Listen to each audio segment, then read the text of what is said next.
It's Aviation Sports Talk. We're up and we are rolling. He's Vince D'Addario. I'm Sean Stiers. We, of course, got some transfer portal news today. If you hadn't heard, Zach Yoakum hit the portal. He did. Not sure if anything else happened today. Have you heard of any other big news bopping around that maybe? I mean, Reno Monteforte hit yesterday. That was an important one. Yeah. I mean, two specialists in the portal. So two specialists and a long snapper and a kicker. By the way, the photos that I saw of Yoakum on social media, he looked like a 35-year-old, smashed into a football helmet. It's like, why does Zach Yoakum look like he's 35? I couldn't figure it out. But I mean, specialists come in all shapes and sizes, and those two kind of epitomize that. And then you throw in James Rendell, and you really definitely have all shapes and sizes. You know what I mean? Very true. Very true. Well, Steve Angeli headed to the transfer portal. He's, of course, been at Notre Dame for 3 years and, 2 years of eligibility left. He's going to leave as a graduate student, really kind of the last remnants of the Brian Kelly era when you think about it. I know there's probably, there are some other guys who are recruited by Kelly, but when you think about sort of what the quarterback is and what Brian Kelly quarterbacks were and what they are shaping up to be now. I guess I'll just start with this, Vince. We were going to do we in, we out today. If there's time, we'll try to get some in at the end. I don't know exactly, how long our discussion on Angeli will go. Vince is up against the clock tonight. He's got a hard out of 6 o'clock tonight. So we've only got an hour. So it's just going to kind of depend on, everything. Your level of surprise hearing the news about Steve Angeli today. Well, I guess it depends on what I was surprised about. So okay, am I surprised it came today? Yes, because I thought that it would have taken a few more days. This wasn't something that was going to happen right away. I started hearing whispers that, this may happen, but I didn't know when, you know what I mean? And so the fact that it did happen wasn't surprising per se, because I think this is probably the direction that they should have gone for both parties. For Steve and for Notre Dame. I think this is the best case scenario for both sides. I was just surprised that it was today, I guess is the best way to put it. You know what I mean? And I'm also I had faith that Marcus Freeman / Mike Denbrock / Gino Guidugli, we knew that there was going to be a conversation. We knew that there was going to be a, hey, here's where things are right now, kind of a conversation with all three guys, right? And probably all five guys, right? But mostly the three. But mostly the three, right? Yeah. I'm just surprised it happened now, because I know for a fact that there was practice today, and I believe that there's another practice still to come. So, technically spring's not over.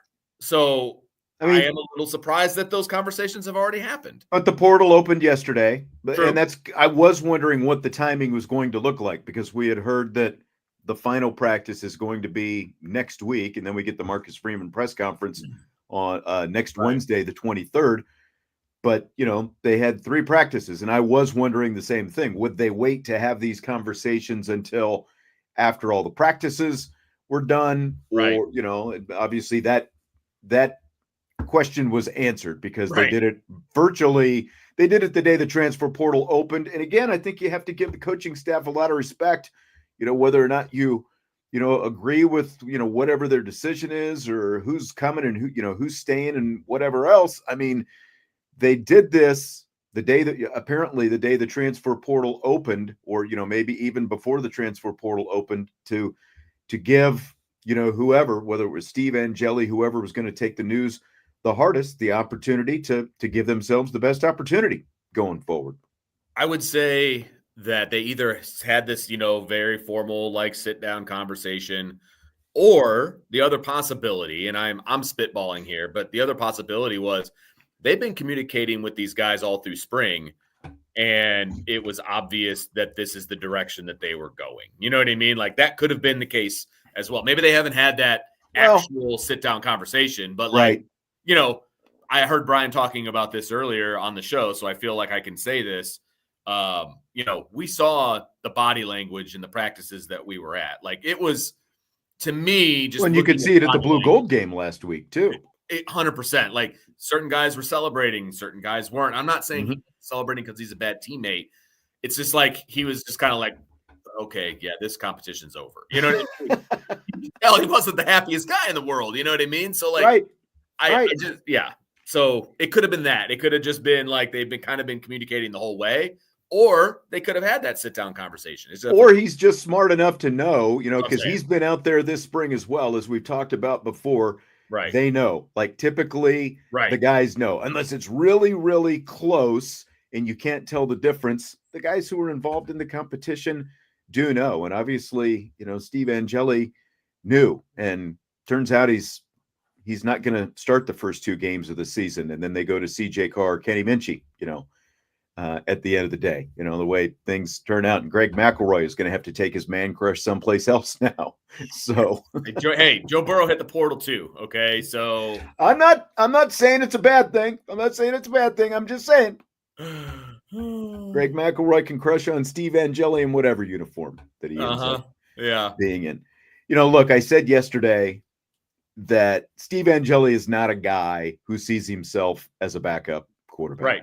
He thinks he should be the starter, and he should think that. I've got no problem with him 100%. thinking that, whether he actually was or not. It's got to start, anything starts with the belief. Before you do it, I think Riley Leonard said some form of this, whether you think you can or you can't, what you believe is what's going to end up happening. And you want a guy who believes in himself. And if nothing else, after sitting out the last 3 years, he believes in himself, but, he doesn't see himself as someone who's going to sit behind, continue to sit after sitting the last 3 years, especially not behind somebody who's younger than him, So absolutely.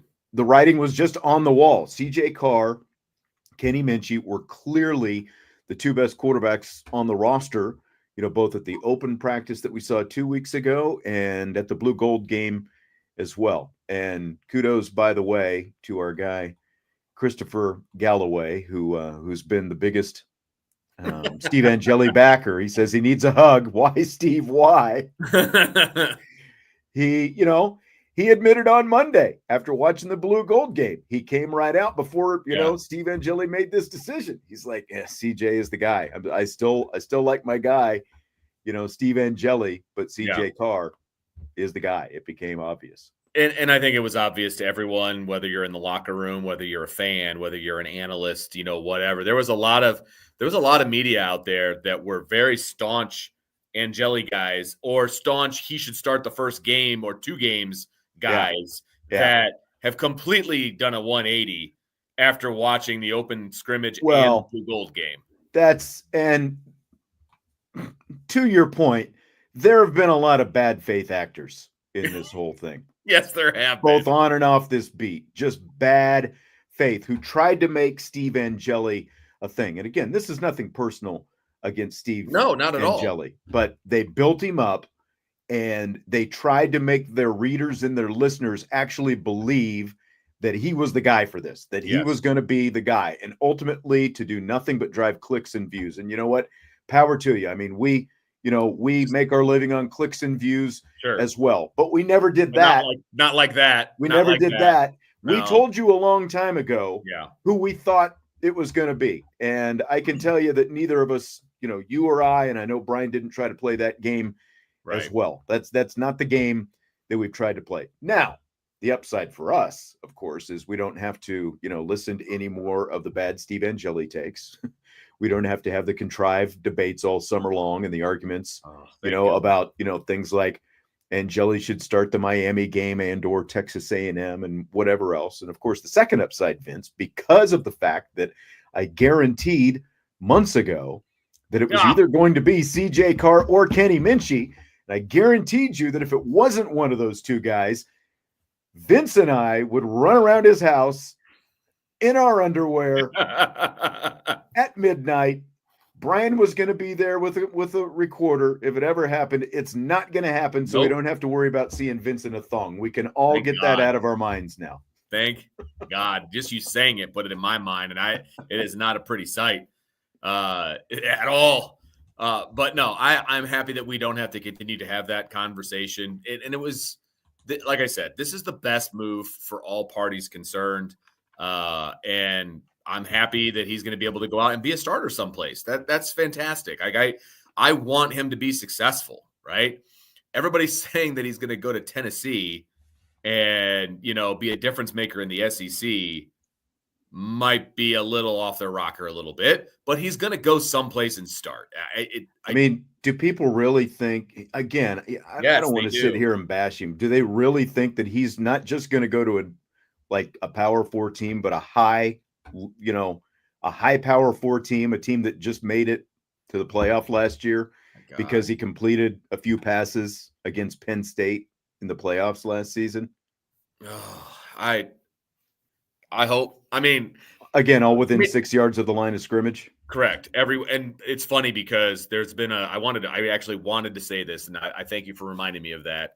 There have been people that have put out like his drive against Penn State, like the video of it, like just every play, right? I've seen it. Every play except the ones where he was sacked and fumbled. The 2 sacks. Didn't include that. This drive is going to go down in history, and it's got like all the plays where he completed a pass and none of the ones where he looked terrible. Like, and again, I'm not going to stomp on the Notre Dame memory of Steve Angeli. That's not what I'm here to do, but can we not inflate the situation any? Like, he's going to go down in Notre Dame lore, and there are people out there that think if it wasn't for Steve Angeli, there's no chance that Notre Dame wins that game against Penn State. I'm sorry, I will never subscribe to that theory, right? Did he open the scoring? Did he get them in field goal position? Yes. But I do subscribe to the theory that if Steve Angeli finishes the game against Penn State, Notre Dame loses that game. So, again. It's a true story. It's a true story. And I mean, Johnny, trust me, like every time I say something, I feel myself like, I know. I don't want to, but it's like, you just can't put too much, like he did his job in that situation in the Orange Bowl specifically. He did his job. He did, 100%. For the most part, still very fortunate that Abdul Carter had one arm, Yes. and Billy Schroth was able to wrestle that fumble away from him, or else, we're having a completely different conversation. He did his job. He did what he was asked to do. He completed the passes, the plays that were in front of him, and it led to points. Right. So he did his job, but that didn't make him the starting quarterback this season. And he has what I want every backup quarterback to have. He is unflappable when put in the game at moment's notice. And I think that is fantastic. That's what you want. I think that's going to serve him well moving forward. I really, really do. I want to debunk any kind of I'm reading all kinds of social media today, and people don't think he got a fair shot, and all of these different things. Like, look, this coaching staff has seen him go through practice for the last 3 years. They've seen him in games. They've seen him in this competition. He got an absolute fair shake in the competition. The problem was he's not as talented as the other two guys. That's end of the day. That's it. Like, did you watch any of the Blue Gold game last week? If you're a person who's saying Steve Angeli didn't get a fair shake, he wasn't awful in the Blue Gold game. I'm not saying that at all. But again, the kind of passes he completed in the Blue Gold game were the exact kind of passes he was completing against Penn State, with the exception of one, the 14-yard pass downfield. Virtually everything was within 7 yards of the line of scrimmage. Like a couple screen passes that started behind the line of scrimmage, just like there were 2 in that Orange Bowl drive as well. And again, that's not a knock on him. He did what he was asked to do. Yep. But at the end of the day, and because we've said this before as well, Steve Angeli can win a lot of games. And up against the schedule that Notre Dame has this season, he could win a lot of games. But he's not going to win a national championship. He's not a national championship quarterback. And I think that ultimately, Vince, that's how you have to make this decision, because the other two guys are more talented. Notre Dame got to a national championship game last season. They didn't win a national championship. And the guy that you have behind center has got to be the guy that you think is going to take you the distance and win the big one at the end of the year. That's ultimately what it comes down to. So again, I think Steve Angeli can, if he went to a place with a similar roster, he could win a lot of games. But I think his ceiling, would be basically could get you into a college football playoff potentially.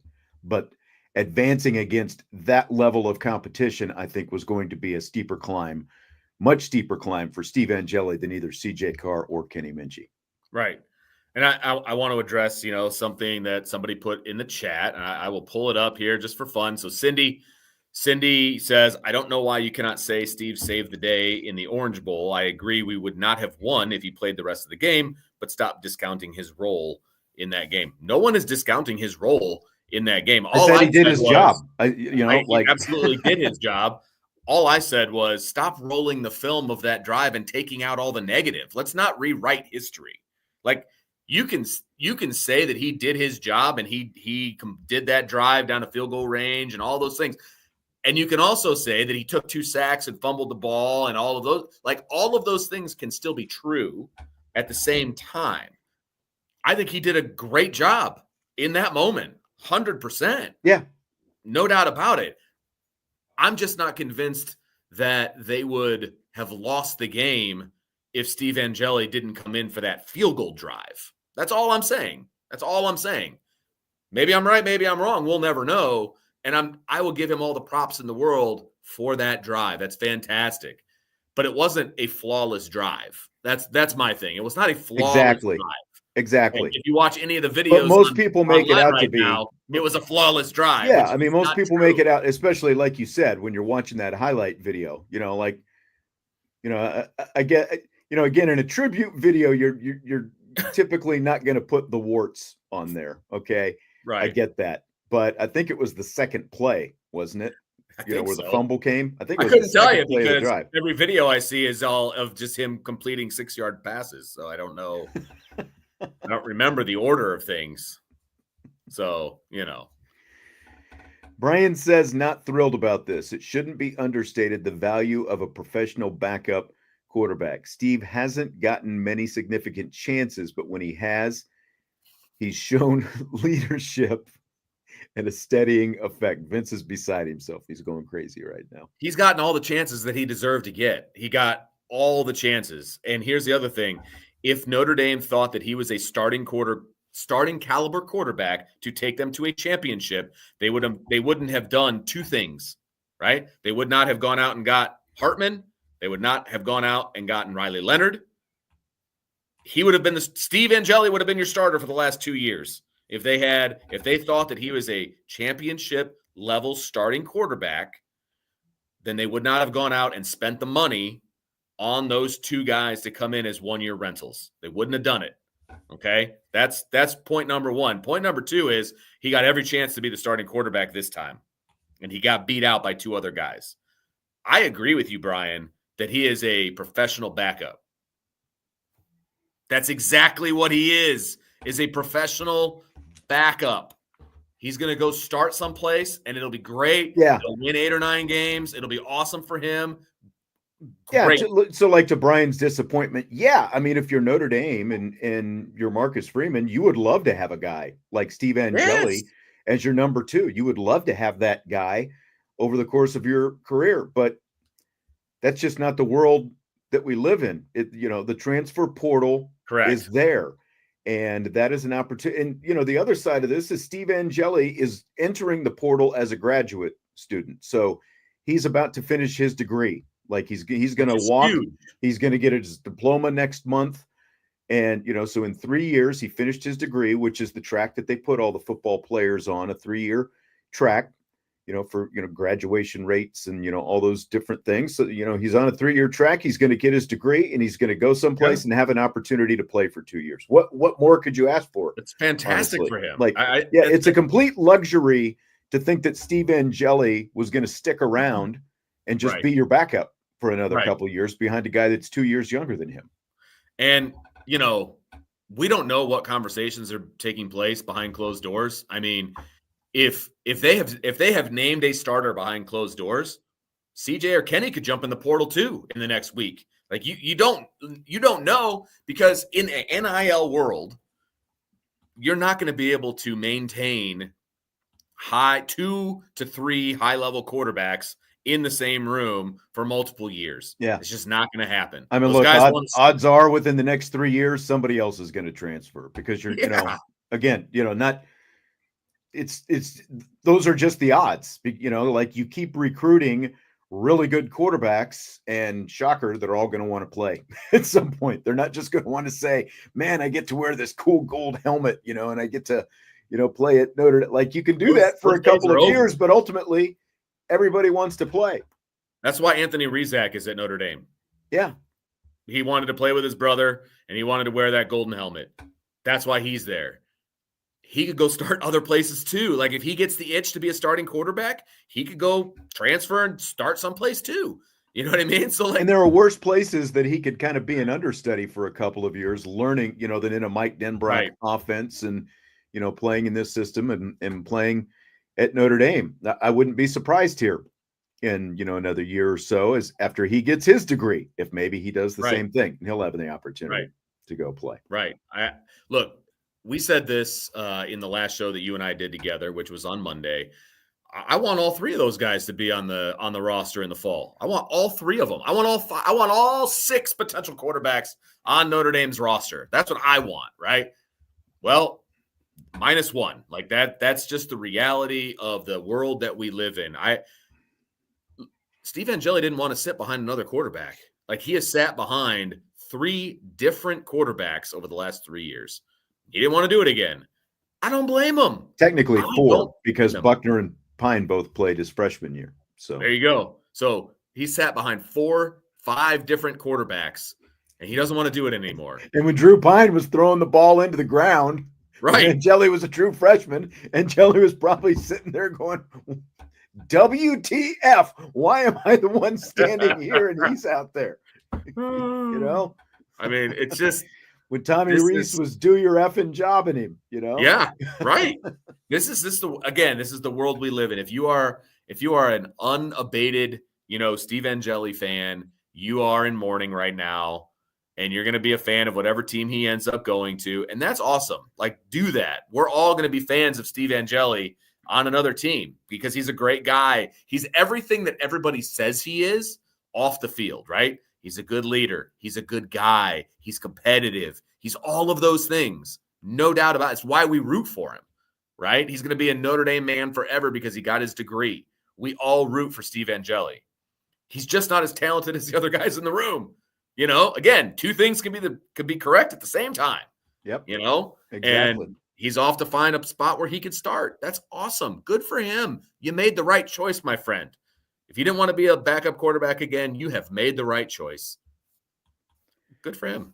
Decaf says he'll be a Jayhawk. I mean, there it is. They've got Jalen Daniels still. Is he still there? He's still there because he's going to get his doctorate soon. This is his last year of eligibility. So I'm doubting Steve's going to go do any rock chalk Jayhawk anytime soon.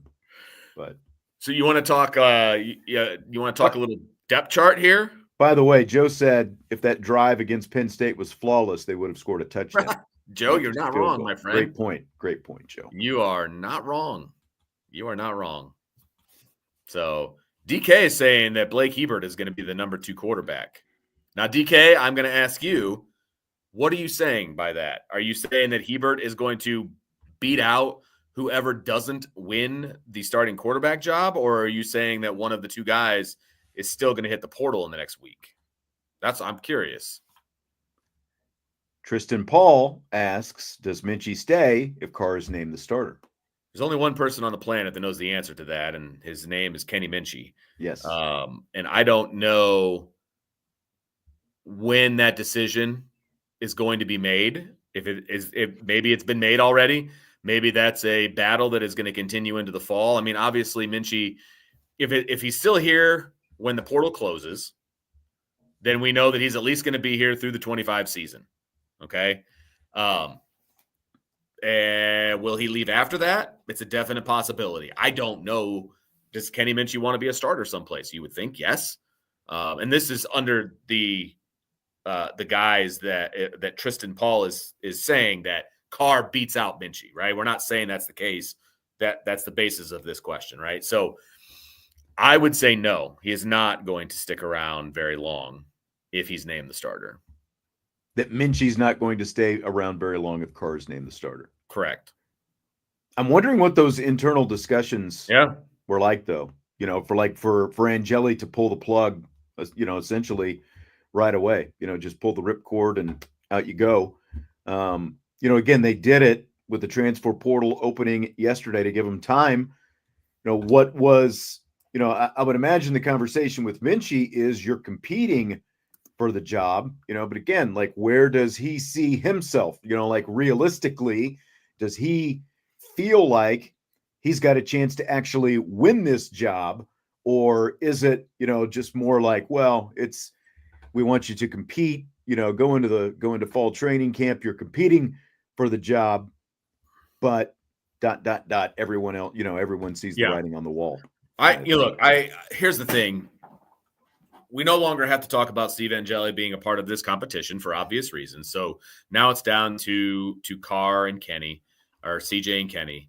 If I'm the coaching staff and I see CJ Carr as the starter, I am trying to implement something to keep Kenny Minchey in the fold, right? It's going to be some sort of a goal line package. It's going to be a short yardage package. It's going to be, like we discussed on Monday, it's going to be something that enhances, or that Kenny has that CJ doesn't, right? And Kenny is a good runner, right? And so I would have some sort of a package for him to try to keep him around, to be honest with you. Now, and get him some experience as well if he's the number 2 guy at the same time, similar to what they did. Now, Carr is more mobile than Jack Cohn was mobile. For sure. That, but at the same time, Minchey still does bring you an element closer to the kind of things that you saw from Tyler Buckner, right? Obviously, or Riley Leonard, obviously, last year. Minchey, there is a different element where it's different enough between Carr and Minchey that if Minchey is the number 2 guy, it would make sense to have something for him in the red zone, kind of thing. That would be absolutely. Yeah, I don't want him just to be a straight number 2. I do want him to get him on the field, just like they did with Tyler Buckner, right? I mean, they got him on the field. They did some different things.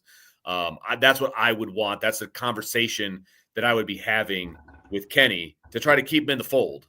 Again, I don't know what schools are tampering and talking to peoples and, all of that other crap. I have no idea what's going on in that regard. None. Well, the USM 87, you're not wrong. He says a light pole. Light poles. Cone, yeah. Let's all keep in mind also that Jack Cohn was operating behind an offensive line that was very reminiscent of what we saw last Saturday. Needed some work. Yeah. So, yeah. Kind of amazing that they were, one loss away from being back in the college football playoff with what they had. Seriously. And think about how that changes if they win that game, how that changes the whole trajectory of where we even are right now. Sly Fox says Steve Angeli to Hillsdale. I will personally drive up to Hillsdale and roll out the red carpet for Steve Angeli if he wants to come to Hillsdale and be the quarterback. Okay, I'll leave it at that.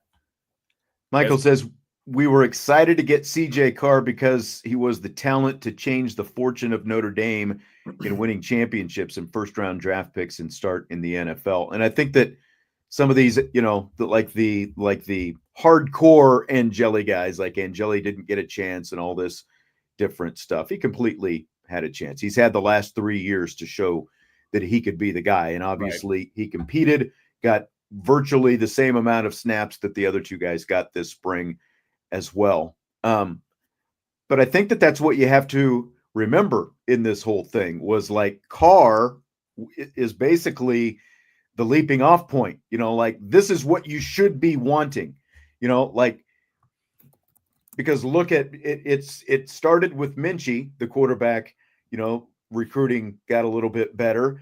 And then with Carr, it took it to another place. And the kind of commits that they've been getting ever since then have all been considerably better than, like you have to go back a long time, that they've strung together this many highly rated quarterback recruits is what they have. And ultimately, you want to change what your program is. You want to change the complexion. That's where you have to start. And everyone was fired up about CJ Carr. So as much as you might be emotionally attached to Steve Angeli, you got to remove yourself from that emotion. Yeah. Like, do you want a championship caliber program Right. or not? Because if you do, then CJ Carr / Kenny Minchey, whoever ends up winning the whole thing, that should be your guy.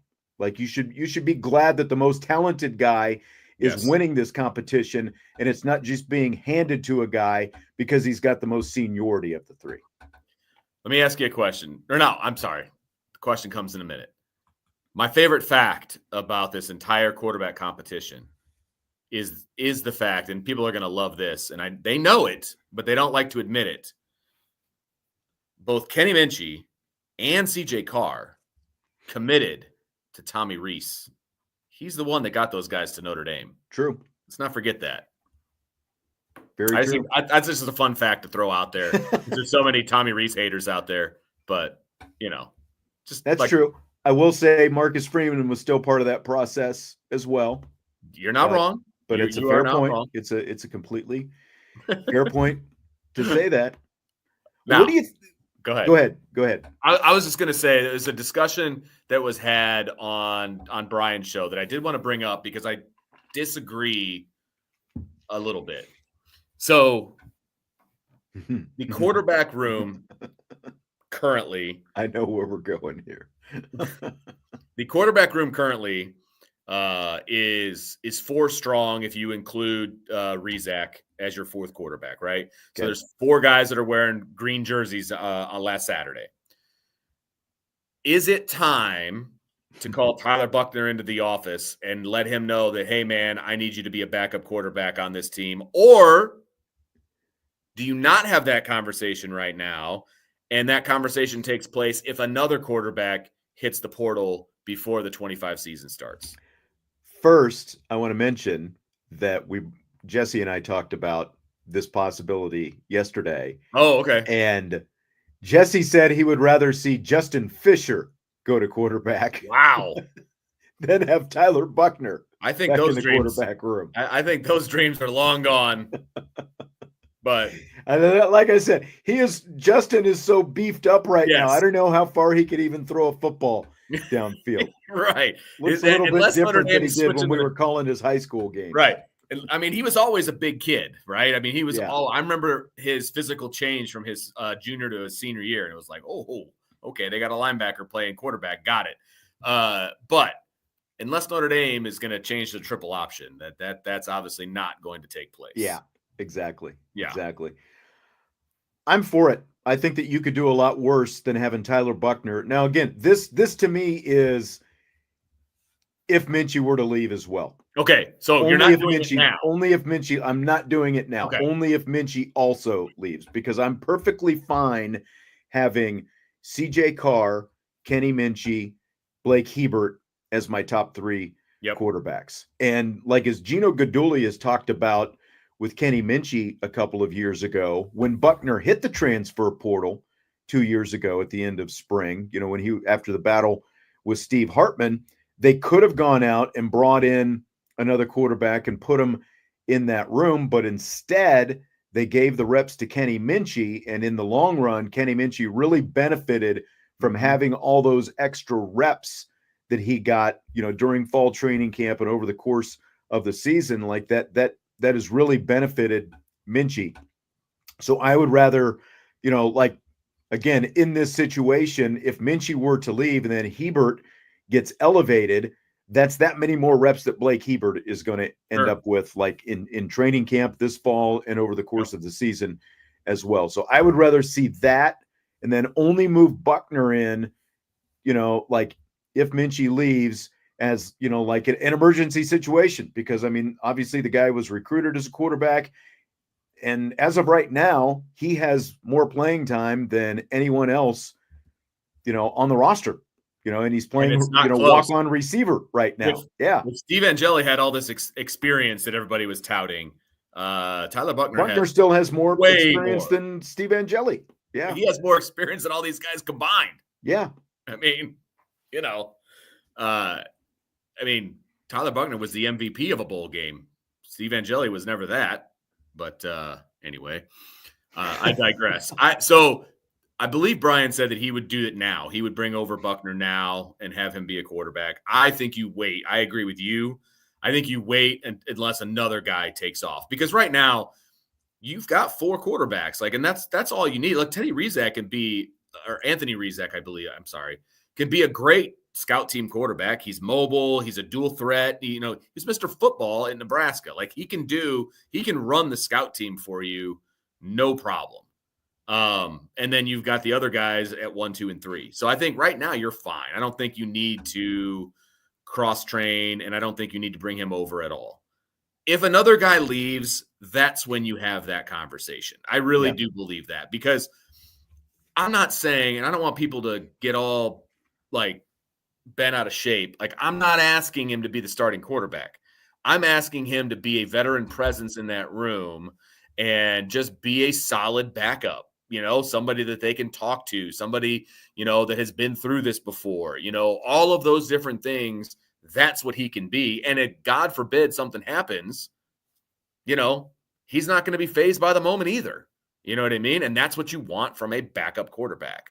So I think it's a good move to make if another guy hits the portal. Right now, I think you're fine. He can still throw balls to the wide receivers, you know, and just be that guy. Because at the end of the day, Tyler Buckner is the ultimate team guy, and he'll do whatever Coach Freeman asks him to do. And summer's coming now anyway. So maybe you do have, you know, Buckner out there doing, you know, throwing the ball around a little bit more this summer, you know, after summer workouts. Maybe you just do it to kind of, you know, prep him, get him ready, you know, like just in case, you know, again, like a just in case kind of thing. Because the other thing is always, you know, injury. They do happen over the course of the season. Sure do. You know, knock on wood, Notre Dame's been really fortunate, you know, from that front over the last couple of years. But you might just, again, you know, like summer workouts, have him throwing some, you know, route trees and stuff like that with the receivers. And, you know, like, because he would be there, you know, as a receiver anyway. So like maybe on, you know, like even days he's running routes, on odd days he's throwing it out there with them, you know, something like that. So what about the transfer portal aspect of this though? Like, do you think at this point, losing Steve Angeli, do you think maybe they want to, you know, at least keep their eye open and see if there are any possibilities for guys, you know, that they might be able to bring in here? Not yet, unless, excuse me, unless you have the inclination that you're going to lose another guy. Then maybe you start sniffing around the portal for a backup, like a Ivy League guy who has a couple years under his belt as a starter and just wants to get his master's at Notre Dame and doesn't mind holding the clipboard. Okay, like you go find that guy. And I think we talked about this before about, you know, you're not going to go to the portal to get a starter. You go to the portal to get a backup. I don't know that it's absolutely necessary. Like I said, I'm fine with the 4 guys right now. If another guy leaves, then you move over Buckner. I'm still good. Like, I don't know that there's going to be anybody in the portal that is going to enhance the situation. Yeah, like as long as you have Minchey, again, I think you're fine.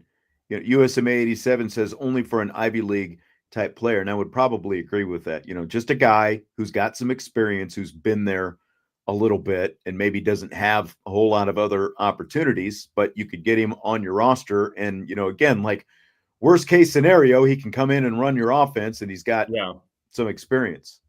You know, would you be hunting for a portal guy? Like, is it real hard? Not real hard. Yeah. If the situation presented itself, because okay, you know, again, you know, like Jesse can think what he thinks about Tyler Buckner, and this question came up from Brian NY a couple of days ago in the chat. He's the one that brought up the, you know, like didn't want to see. He said, like, I've seen all I want to see of Tyler Buckner at quarterback. You know, at the end of the day, you know, like, would you rather have Tyler Buckner, an athlete, you know, who like has experience himself and, you know, still has, you know, a lot more upside than your average run-of-the-mill guy, or would you rather have some Ivy League guy because he's got, you know, like 15 starts under his belt, but you know that athletically he's not going to be anywhere near what Tyler Buckner is?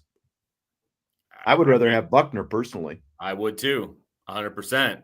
And so you know, I would be okay with that. And like I said, I think you've got the answers on your roster right now. And I think that's okay, you know, and I know people have like Tyler Buckner PTSD or whatever. And I mean, I can appreciate that. Again, literally you're talking about him, you know, like this would be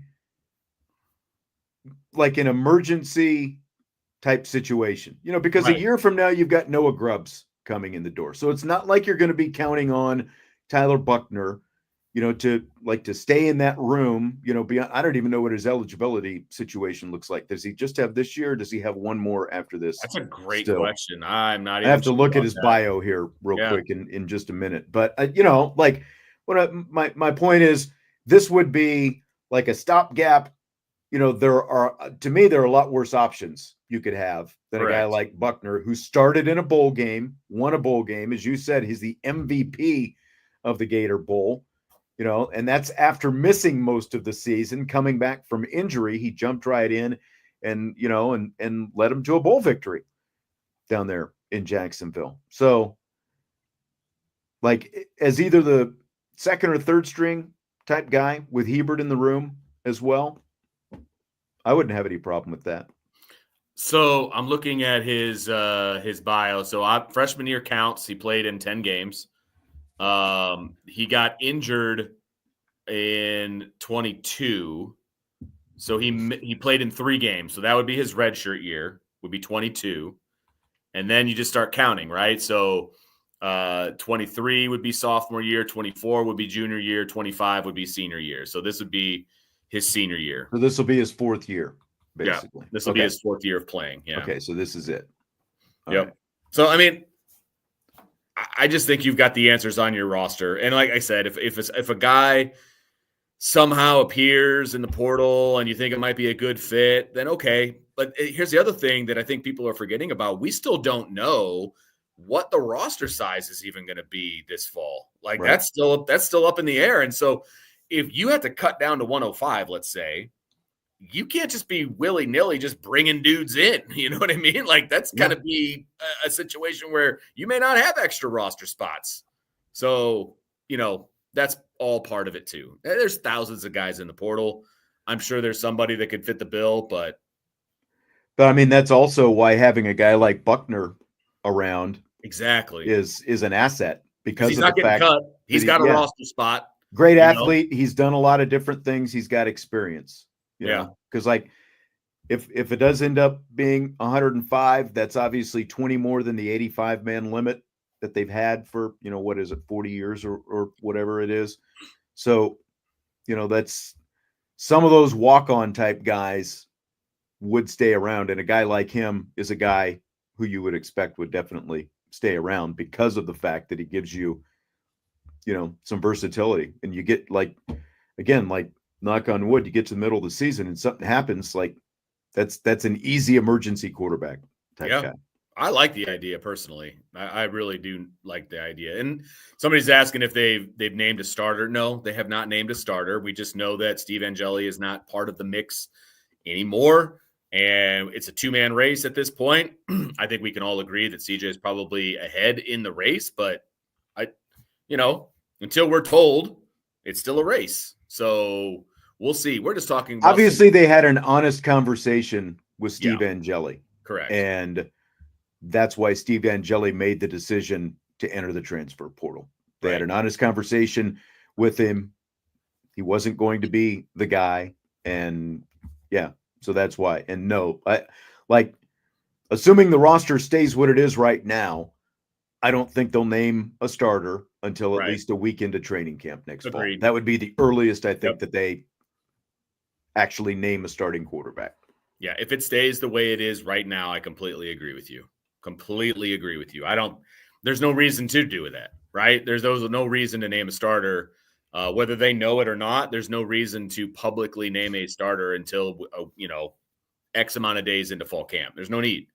If somebody else hits the portal, if CJ jumps in the portal, then I guess we know who's leading the charge. If Kenny jumps in the portal, then I guess we know who's leading the charge, So Josh says, would he be second or third string? I assume he's talking about Tyler Buckner still, because that's who we were talking Right. about just a second ago. And I mean, it obviously depends on, what that's probably the competition that you have during fall training camp. If it came to that, right, would be yeah. Who is it? Because he obviously hasn't actually run this offense and hasn't Right. played quarterback for a couple years now at this point. That's probably what you find out during camp, because Carr's getting all the number one reps at that point if it came to that. I would think, everybody just gushes about experience, right? So I would think that he would probably be the number 2, with Hebert being the number 3. In the scenario that either Carr or Minchey is the starter and the other one transfers, right? That's the scenario that we're referring to. I would probably put him at number 2. And then, it's a bit of a battle all season long, and, you see how it goes. But I do think the experience piece matters more for the backup than it does, the experience that Steve Angeli had, right? So I think his experience would trump Hebert, just because Hebert's a true freshman, I can see that. But again, Hebert looked pretty good when he had his opportunities. You let him battle it out, obviously. Yeah. If they're neck and neck, I think you go with Buckner just because of the experience. Yeah, just because he's been there. Yeah. That's what I would say. Right. Bill Walsh says, we can't go into the season with just CJ. We can't get a really good quarterback to transfer to be a backup.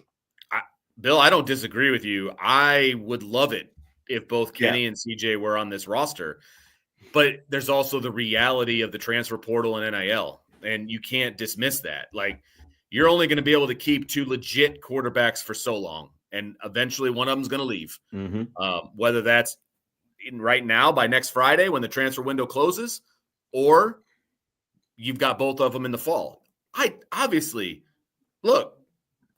Ideally, you want both of those guys on the roster in the fall. That's what everybody wants, right? But look, this is also why it matters that you're recruiting at the quarterback position is where it is right now, right, compared to 5 years ago. Oh, because talent helps offset some of this lack of experience. It definitely does with CJ Carr. And if Blake Hebert ended up being the number 2, then he starts with a much higher talent base than the kind of quarterbacks that you had than Drew Pine, basically, who was the number 2 just 3 years ago. Like, you're in a much better place with Blake Hebert as the number 2 right now than you were with Drew Pine as the number 2 3 years ago. 100%. And you've got Noah Grubbs coming in right after him. And from all accounts, Noah Grubbs is going to be a pretty elite quarterback too. So quarterback recruiting is off the charts right now for Notre Dame. They're in a great spot. And that's why you can take the body blow of Steve Angeli leaving, right? You can reasonably take the body blow of either CJ or Kenny leaving at some point in the future, right? Because you've got guys coming in that are elite, right? So it is not a situation that it has been over the past few years. It's not that at all. No. This is an elevated room, big time. Troy says Minchey is well liked, could still be a race. I think Minchey and Carr are close. I mean, they are definitely closer than Angeli was. Yep. It was those two. And then, down here. Right. I think Troy, they're closer, but how close the competition is, I don't, just based on what my eyes have told me. And, look, I said that I'll go ahead and play this. We got a bite. Here. I'll go ahead and play. This is just, we've heard this already, but this is Marcus Freeman after the blue gold game talking about what he saw from the quarterbacks during the blue gold game. A lot of good, a lot of teaching opportunities. I'm sure, I'm not truly outcome driven, so I think we had 1 turnover. And again, I don't know if it was the route, the throw, but it was a lot of good from all 3 guys and a lot of teaching opportunities, as we'll go back and watch. But it was a reflection of how the first 11 practices have been. Those guys have been battling. They've all improved. They're all, doing some really good things. And it's crazy to think this. You got 3 guys that all can lead your program to a victory, right, and be your starting quarterback. So we'll evaluate it. We'll talk about it and, have discussions moving forward. Again, you would like to be able to kind of go in the fall with a 2 quarterback battle. It's really hard with truly having a 3 quarterback battle, but we got to sit down and have conversations about what's best for our program, what's best for our quarterbacks, and we'll make those decisions in the future. They've all obviously had some of those conversations, and it was Steve Angeli, taking it and heading to the transfer portal today. But I keep going back to the line that he had about what we saw Saturday was a reflection of what they have seen over the previous 11 practices that we didn't get to. We only got to see one of those previous 11 practices before the blue gold game. If Saturday was a true reflection of what they have seen over the course of the spring, and we're taking Marcus Freeman to his literal word that it's a true reflection of that, then it's obvious that CJ Carr is the guy to me. Right. I think it's obvious to a lot of other people as well. We've seen 2 open practices, obviously including the blue gold game, and I pretty much saw the same thing from all 3 quarterbacks in both games. And the fact that Marcus Freeman said this is a microcosm of the previous 11 pretty much tells me what I need to know. And it obviously told Steve what he needed to know, to be perfectly honest with you. So everything that comes out, all the information that we're getting that comes out publicly just kind of backs all that up, to be perfectly honest with you. And, somebody said there's going to be hurt feelings when Kenny Minchey is named the starter. Look, if Kenny Minchey is named the starter, that means he beat out CJ Carr. Right. Awesome. No one's going to have a problem with that. Like, I'm just saying what we've seen and what I've personally seen. I agree. CJ is the guy. Yes. Again, if I'm taking Marcus Freeman to his literal word of what he just said about the blue gold game being a reflection of the entire spring, CJ Carr is the guy. Yeah. And there's really no debate about it. So none. I noticed that as well, Carlos. He said, found it interesting. He said he could lead your program to a victory, not a championship. But he was talking about we've got 3 quarterbacks who could lead your program to a victory. And, again, I agree with that because like I said, like Steve Angeli can win a lot of games at the Power 4 level. I just don't think that he is a championship quarterback. That's the difference between Carr and Minchey and Steve Angeli, in my personal opinion. Yep. Michael, I just want to pull this up here. Michael says CJ Carr has had paid quarterback training all his life, and Kenny Minchey just did it this last offseason when Riley Leonard was here. I don't care. That doesn't matter to me. He's also the son of a coach, a grandson of a national championship coach. Like, he's been around football his whole life. Like, okay. Having a paid, let me tell you something. I'm going off on a tangent here. Having a paid private coach. I mean, that's just privilege, honestly. Like, yes, as long as you're good enough. And that doesn't project success either. You know how many paid private coaches I've seen, coach up high school kids and they still suck? Those coaches don't care as long as the check clears. I mean, so I hesitate to mention the name, but Phil Jerkovic had, the private coaches and all that stuff too. And, like there's good and bad to that, as Correct. We know, there's good and bad. I mean, that doesn't tell me anything. You know what I mean? I don't, it's whatever, and obviously CJ Carr comes from more privilege. Okay. Like, he was able to have those things. Okay, cool. There's also a lot of duds that have had private coaching too. USMA 87, this goes back to, first bad play by the quarterback, and Angeli fans will say that Steve would have done better. I mean, it's... Of course they will. It's the quarterback, And that same week that, whoever... Plenty of people wanted Riley Leonard benched last week. We all know this. Correct. Or last year. They wanted him benched after the NIU game. You know what I mean? And, they wanted him benched during the Yes. NIU game. Oh, yeah. Remember that? Oh, God. All right. Glad we don't have to have that conversation anymore, by the way. Yes. But, at the end of the day, let's say whoever the starting quarterback at Notre Dame is struggles, against Texas A&M at home, let's say.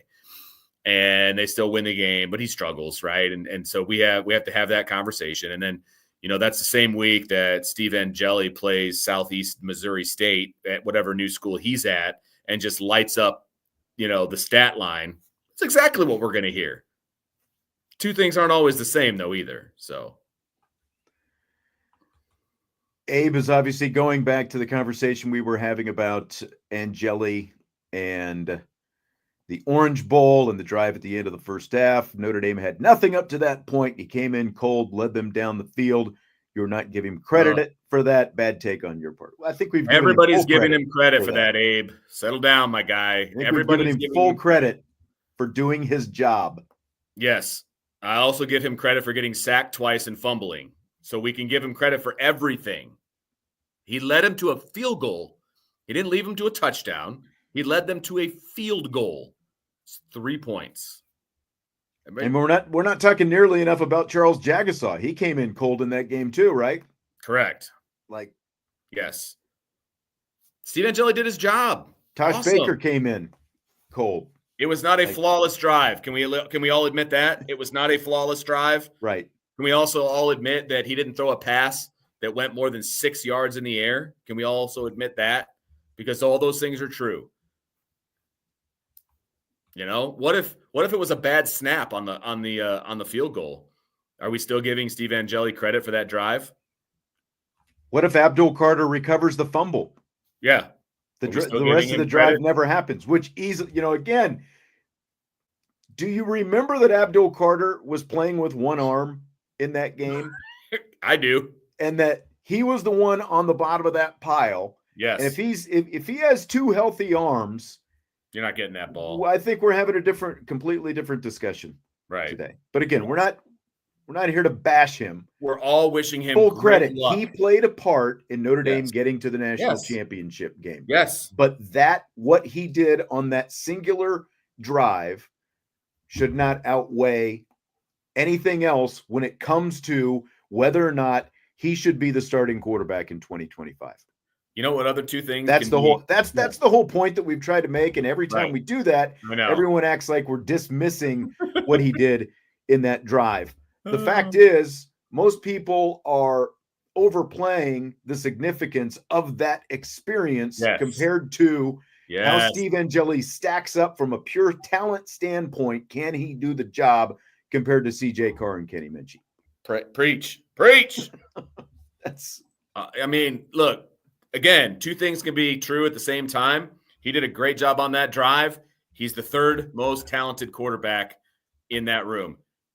And I hate to say it, Sean, this might piss off a lot of people, and I'm okay with it. He might be the fourth most talented quarterback in that room because I think Blake Hebert has a better arm. So he does. But right now, Steve Angeli's the better quarterback. Agreed. No, I completely agree with that. I'm talking from just a traits, talent, right? Physical traits, tool standpoint. Blake Hebert is better, but right now, Steve Angeli is the better quarterback. Right, and the other two guys who he was in a competition with are better than him right now. Yeah, that could be okay. That's okay. And Steve has come to grips with that. That's why he's in the portal. So it's okay. And we will wrap it up with that. Woo! I wasn't sure we could go a full hour, but we did not have a problem. I wasn't either. We kind of caught our second win somewhere around 40 minutes in, I think. Kept going and punching and jabbing. Yeah, man. Interesting day, though. Literally, I was kind of sitting and, like you, kind of heard some rumblings and wondering, man, if this is going to happen, when's it going to happen? If we're really hearing this, and then boom, all of a sudden there it was. Seriously. So, I think I texted you this afternoon. I'm like, this is kind of what I'm hearing right now. And then all of a sudden it was like, what? Okay, here we go. Here we go. There it is. Uh-huh. There it is. Okay, so this was going to be the We In, We Out show. So we've got a bunch of We In, We Out questions in the Champions Lounge in a thread that we've got in there. If you haven't, DK. Cindy won the podcast. DK. I'm glad that DK is always here to, keep us in line and declare a winner. I want to know who is now elite. Who is elite now? I know. That's who's the next elite one, DK? Who's Buckner. The next elite one? So you can still go to the Champions Lounge, find that thread for the We In, We Out show, submit your We In, We Out questions, and now you can submit a lot more quarterback-related stuff since this happened today. And it's a 3-man show tomorrow. I'll be Yes. here. Vince will be here, and Jesse will be here as well. So we'll do some we in, we out on Friday. So head to the Champions Lounge and get your we in, we out questions in. All right. I'll be coming to you live from Mishawaka High School in the press box tomorrow. Sounds good. Are they going to give you a good internet connection? Yeah, it worked out great last year. And Okay. Our buddy Matt, he's going to hook me up, so we should be good. All right. Well, say hi to him for me. I haven't seen him in a couple of years. Will do. Maybe I'll have him just sneak on the show. Still got the Yes. going back there on the backside, party in the back. All right. Hit the like button, and we will talk to you tomorrow on IB Nation Sports Talk.